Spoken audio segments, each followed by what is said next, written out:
Welcome to Rashmi's रसोई। पातळ पोह्यांचा किंवा तिखट चिवडा तर आपण नेहमीच बनवत असतो। आज मी तुम्हाला हल्दीराम स्टाईल लाईट चिवड्याची रेसिपी दाखवणार आहे। त्यासाठी हा व्हिडिओ तुम्ही शेवटपर्यंत बघा आणि माझ्या चॅनलला लाईक, शेअर आणि सबस्क्राइब करा।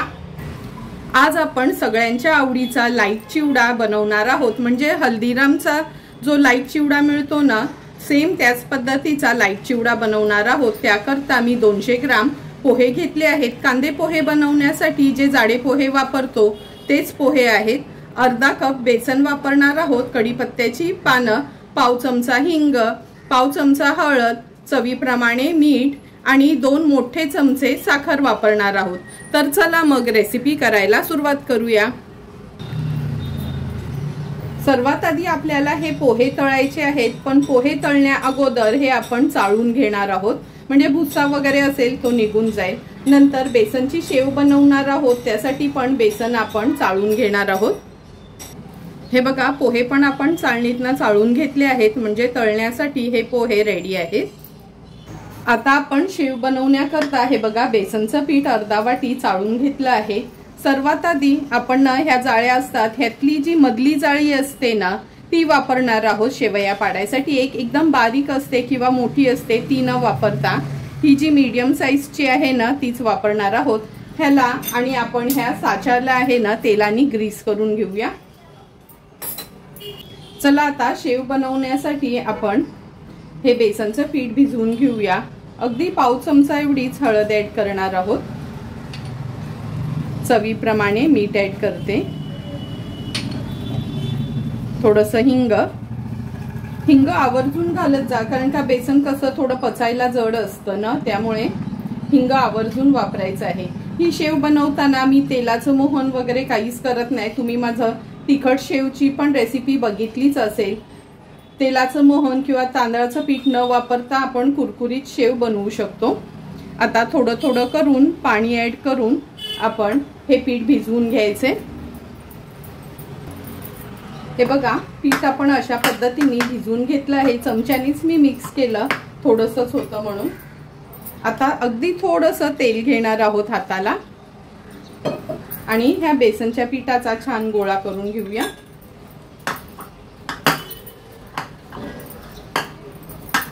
हे बघा, असं ना हे पीठ नरमच हवं तर त्याची शेव चांगली पडते। आता साच्यामध्ये मी हे भरून घेते।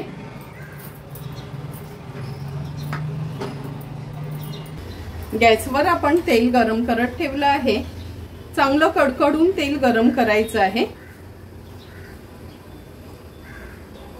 आता आपण ह्याच्यामध्ये पोहे घालूया। पोहे तेलात सोडताना गॅसची फ्लेम लो करते। हे बघा, असे पोहे वर यायला हवेत, असं छान कडकडून गरम करून घ्यायचे। आता हे पोहे मी काढून घेणार आहे। पोहे तळायला काही जास्त वेळ लागत नाही। सर्व पोहे अशाच पद्धतीने मी काढून घेते।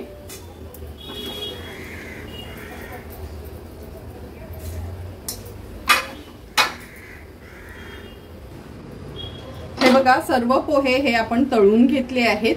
आता हे ना एका न्यूजपेपरवर टिश्यू पेपर अंथरलेत त्याच्यावर ठेवूया स्प्रेड करून, म्हणजे सर्व तेल जे पण एक्स्ट्राचं आहे ते ऑब्झर्व होईल। आणि अशाच पद्धतीने उरलेले पोहे आपण तळून घेणार आहोत। हे बघा, थोडे थोडे करून सर्व पोहे आपण तळून घेतले आहेत। अर्धे पोहे मी टिश्यूवर स्प्रेड करून ठेवले आहेत, हे पण आता मी त्याच्यावर स्प्रेड करून ठेवते। पोहे तर आपले तळून झाले आहे। कढईतलं ते तेल काढलं, स्वच्छ पुसून घेतली कढई आणि हे बघा, दुसरं तेल गरम करून घेतलं आहे। आता आपण ह्याच्यामध्ये शेवया पाडून घेणार आहोत।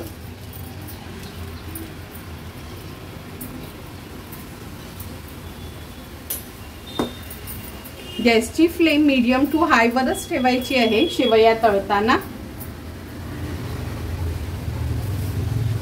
अगदी 10 सेकंडसाठी ह्या शेवया अशाच ठेवायच्या आहेत। 10 सेकंड झाले आहेत। आता या शेवया पलटून घेऊया। उलट पालट करून ही शेव आपण तळून घेणार आहोत।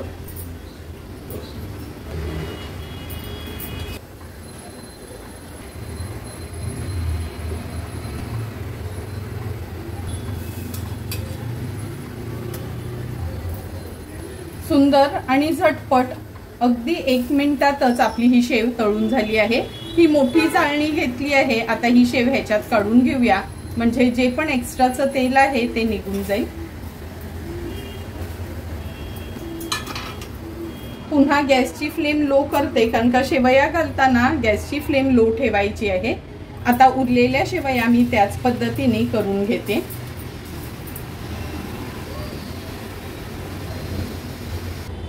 हे बघा, थोडी थोडी करून सर्व शेव आपली तयार झाली आहे। आता आपण कढीपत्ता तळून घेणार आहोत। चांगला क्रिस्पी होईपर्यंत कढीपत्ता आपल्याला तळून घ्यायचा आहे। हे बघा, रंग पण चेंज झाला आहे। कढीपत्ता पण मी काढून घेते। आता शेव आणि तळलेले पोहे गार झाले का आपण ह्याचा चिवडा बनवून घेणार आहोत। हे बघा, पोहे पण आपले पूर्ण गार झाले आहेत आणि शेवया पण गार झाल्या आहेत। आता एका ताटामध्ये मी हे काढून घेते। असा हा टिश्यू ठेवला ना का सर्व तेल टिश्यूला ऑब्झॉर्ब होतं। आता आपण ह्याच्यामध्ये हे कढीपत्ता जो तळून घेतलेला तो ऍड करूया। हा चिवडा अगदी लाईट चिवडा असतो, त्यामुळे ह्याच्यामध्ये कोणतेही मसाले वगैरे पडत नाहीत। ही जी शेव आपण तळून घेतली आहे ती पण हाताने अशी थोडी बारीक करून ह्याच्यात ऍड करायची आहे।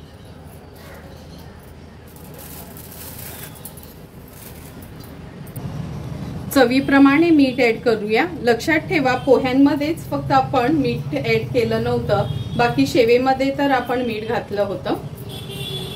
नंतर 2 मोठे चमचे ही पिठी साखर घेतली आहे। ह्या अशानं गाळणीनीच व्यवस्थित गाळून घ्यायची, म्हणजे साखर सर्व पोह्यांना किंवा चिवड्याला व्यवस्थित लागते। आता अलगद हाताने हा चिवडा आपल्याला मिक्स करून घ्यायचा आहे।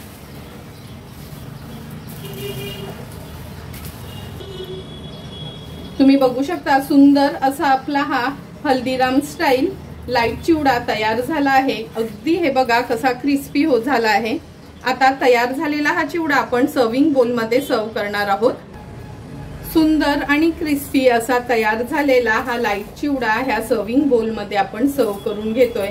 बाजारात अगदी महागडा मिळणारा हा चिवडा किती सोप्या पद्धतीने आणि अगदी मोजकेच इन्ग्रेडियंट्स वापरून आपण हा चिवडा घरच्या घरी तयार केला आहे।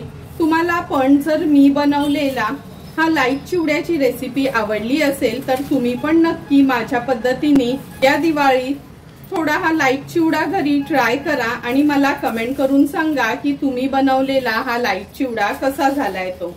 जर तुम्हाला मी बनवलेल्या ह्या लाईट चिवड्याचा व्हिडिओ आवडला असेल तर नक्की माझ्या चॅनलला तुम्ही लाईक, शेअर अँड सबस्क्राईब करा।